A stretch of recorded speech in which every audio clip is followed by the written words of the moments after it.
साथ संगत जी प्यार से बोलिए। निरंकार जी। साथ संगत इतना जन समूह मेरे सतगुरु की हजूरी में इस निरंकार प्रभु परमात्मा के सोले गाने के लिए बैठा है। सतगुरु के चरणों से आज्ञा लेता हुआ, सतगुरु जी आज मैं कुछ आपके मूल रूप से अपनी बात शुरू करूंगा, आज्ञा हो। सत्संगत, हम भ्रम में ना पड़ जाएं कि किस रूप में बैठे हैं। तोड़ा दास इनका मूल रूप से शुरू करना चाहता है। इनका मूल रूप तो सुन्न समाध है और इनको प्यार आया ये सच एक केवल निरंकार है और निरंकार के रूप में इन्होंने इस सृष्टि को साजना की, सृष्टि की सिर्जना की। साचे ते पवना भया, पवने ते जल हुआ, जल ते ये त्रै भुवन साजया। सृष्टि बन गई, 3 मंजिला मकान बन गया इंसान के लिए। धरती, अंबर और बीच वाला जो ज्ञान हमें दिया गया।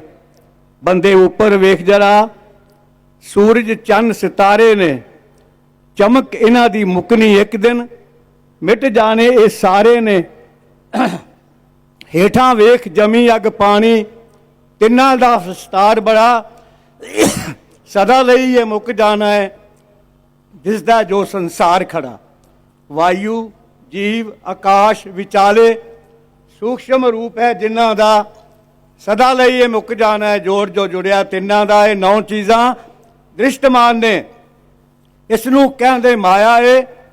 10वां ब्रह्म इन्हां तो न्यारा पर इन्हां विच समाया है।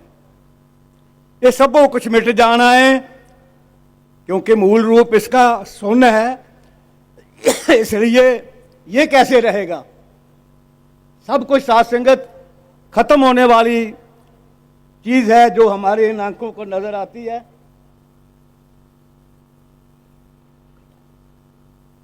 और साथ संगत इनकी दया हुई, इनकी कृपा हुई। इन्होंने त्रै भवन साजा, संसार साजा। पवन से जल पैदा हुआ और जल से साथ संगत आप देखते हैं कि हम रोज सुनते हैं कि ब्रह्मांड में बहुत सारे प्लैनेट हैं और खोज की जा रही है कि कहीं कोई जल या वायु मिल जाए, कहीं कोई लाइफ मिल जाए। लेकिन सभी का एक मत है कि एट प्रेजेंट एक यही धरती है जहां लाइफ है, जहां जिंदगी है, जहां पानी है, जहां हवा है। और इस धरती पे जिया जंत साथ संगत, पहले वनस्पति, पहले बनी परालब्ध, पीछे परालब्ध बनाई, पहले वनस्पति और फिर जीव जंत पानी के और फिर जल के और फिर स्थल के। और सबसे बाद ध्यान आया इनको कि इससे बात थोड़ा बनेगी, कोई ऐसी चीज भी चाहिए जो इस सब सृष्टि को कंट्रोल कर सके, चला सके। God has made the man in his own image. खुद इन्होंने इंसान का रूप धारण करके दुनिया में आए ताकि ये जो मेरी सृष्टि सुंदर बनी है इसको मेंटेन करने के लिए अपना ही रूप देकर साथ संगत संसार में इंसान को, मानव को लॉन्च किया गया। और साथ संगत युग युग बदले, वो लंबी बातें हैं।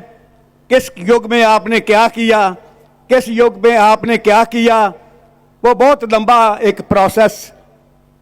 उसके बारे में तो ये छोटी सी जगह नहीं कहा जा सकता। अरदास सत्संग सब कुछ छोड़कर प्रेजेंट पर आता है। सतगुरु जी, आपने इस धरती पे आके इस सुंदर धरती को सुंदर बनाने के लिए, दास ने देखा कि ऐसी ऐसी समस्या कवि दरबारों की रखी गई। धरती दे चप्पे चप्पे नू गुलजार बनाया जाएगा, ये निशाना दिया आपने हमें,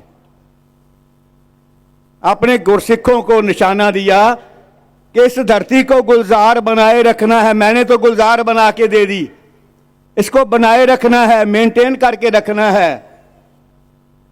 और फिर साथ के साथ हर कदम पर हमें अगुवाई देने के लिए सुबह शाम सासंगत इनका प्रयास रहता है। युग युग फेर वटाइए, ज्ञानी बूझे ताओ। ये अपना रूप बदलते बदलते आज सासंगत इस रूप में हमारे बीच में बैठे हैं। सासंगत एक एक बात को हमें ट्यूशन की तरह समझा रहे हैं। जब हम कॉलेज में पढ़ते थे तो प्रोफेसर या टीचर लगातार अपना लेक्चर देकर चले जाते थे, होमवर्क करना पड़ता था और फिर ट्यूशन फिर रखनी पड़ती थी, ग्रुप स्टडीज करनी पड़ती थी। लेकिन ये तो एक एक पॉइंट लेकर, एक एक नुक्ता लेकर हमें समझा रहे हैं।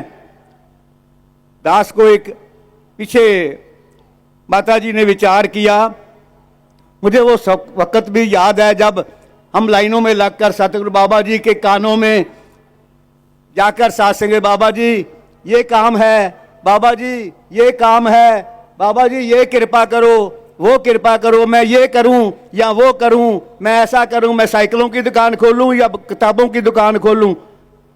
हम सासंगत एक एक बात को बाबा जी को पूछने के लिए जाते थे। इन्होंने पिछले सासंगत महीने में एक वरदान के रूप में एक बात कही कि आपको विवेक दिया गया है, ज्ञान विवेक दिया गया है। आप खुद डिसाइड कर सकते हो अगर बीच में इस ज्ञान को शामिल कर लोगे। बाबा हरदेव सिंह जी जब सासंगत गद्दी पे निशीन हुए, उन्होंने शुरू में एक एग्जाम्पल देते थे कि एक आदमी के पास 19 ऊंट थे और उसने मरने से पहले अपनी वसीयत ने लिखा कि मेरे 3 लड़के हैं, एक को आधे ऊंट दिए जाएं, एक को 5वां हिस्सा और एक को 4था हिस्सा। अब सासंग 19 को ना तो 50% में डिवाइड किया जा सकता है, ना पांचवें हिस्से में डिवाइड किया जा सकता है, ना चौथे में डिवाइड किया जाता है। झगड़ा पड़ गया कि कैसे हो, ऊंट काटना भी नहीं है, साबित ही रखने हैं।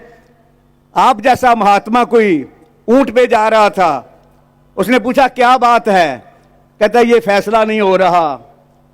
उन्होंने अपना ऊंट उन 19 ऊंटों में शामिल कर दिया। कहा भाई 20 के आधे कितने होते हैं, 10, 20 के 5वां हिस्सा कितने होते हैं, 4, 20 के 4था हिस्सा कितने होते हैं, 5। 19 ऊंट बांट दिए, अपना ऊंट लेकर वो चल पड़ा। उसने एक ऊंट शामिल किया। हर समस्या में बाबा जी ने कहा कि आप निरंकार को शामिल करो, गुरु के ज्ञान को शामिल करो, सतगुरु की शिक्षा को शामिल करो। कोई सासंगत खतरा नहीं है कि अब तो आपका काम ना हो, आपके कार्य सारे होंगे। केवल अपनी विजडम को इस गुरु के साथ, गुरु के ज्ञान के साथ जोड़ दो, ये विजडम काम करेगी। माता जी ने आशीर्वाद दे दिया कि आप मालिक हो, आप अपनी विजडम से फैसले करो, अपने तो तुम्हारे सारे कार्य रास हो जाएंगे। सासंगत आओ, सतगुरु माता जी की दयालुता का शब्दों में वर्णन नहीं किया जा सकता। यही अरदास है सच्चे पातशाह, सतगुरु माता जी, आप जिस रूप में आकर हमें समझा रहे हो, हमें बता रहे हो, कृपा करो, रहमत करो। हम आपको शरीर ना समझकर, सतगुरु देह का नाम नहीं है, सतगुरु होता ज्ञान है। सतगुरु नू देह समझना भूल है, अज्ञान है। साध संगत जी, धन धन निरंकार जी। साध संगत बहुत ही सुंदर भाव